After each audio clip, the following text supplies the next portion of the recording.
If one big government is bad, imagine how much worse two big governments would be. But that's what people living in Europe have to deal with. Their own nation's bloated government and the supranational government of Europe, now known as the European Union. Bureaucracy times two. How's that for a horror show? Well, actually, you've no idea. It's worse than you think. Believe me, I know, because for 17 years, I've represented South East England as a member of the European Parliament, the EU's legislative body. I was also leader of the United Kingdom Independence Party, or UKIP, where I led Britain's effort to leave the European Union. To their everlasting credit, that's just what happened on June 23rd, 2016. The United Kingdom left the European Union. The world knows it as Brexit. Brexit is a statement of national sovereignty. Don't misunderstand me. I like nations. I like borders. I like the people that live within those borders, making their own laws. But I don't like it when faceless bureaucrats make laws for nations they don't even live in. But that's what they do in the European Union. Imagine a Belgian telling a Brit how much he can charge his customers, or the reverse. The EU bureaucrats do this in a myriad of different ways, all day, every day. It is a conspiracy of the elites.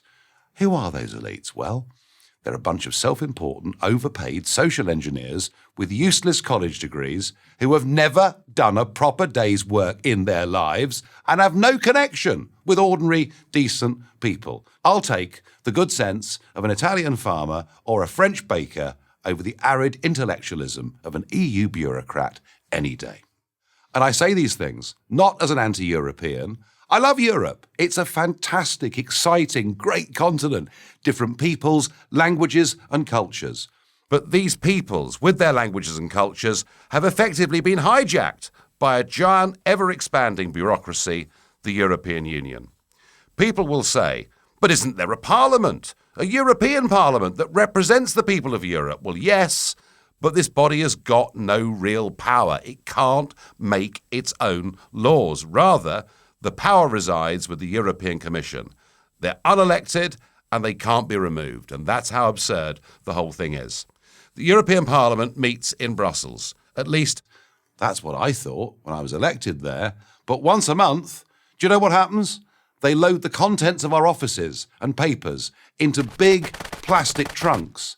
And they put those trunks on lorries. And they drive them nearly 400 miles down Europe's motorways to a French city called Strasbourg, where for 4 days, the contents of our office and our papers are put into a new office, and the Parliament then sits there.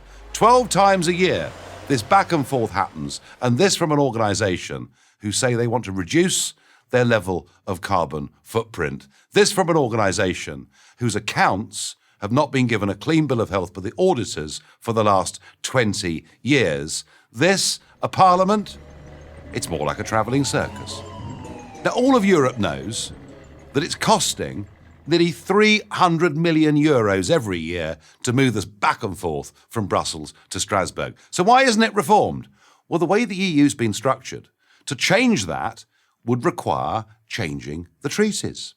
And to change the treaties would need all 28 member governments to agree not to go to Strasbourg 12 times a year. And you know something? The French are never going to agree to that because it's in their economic interests for the travelling circus to go to Strasbourg. And it shows you that a system of lawmaking has been devised where not only can the voters not change anything, but the institutions themselves are pretty much incapable of reform.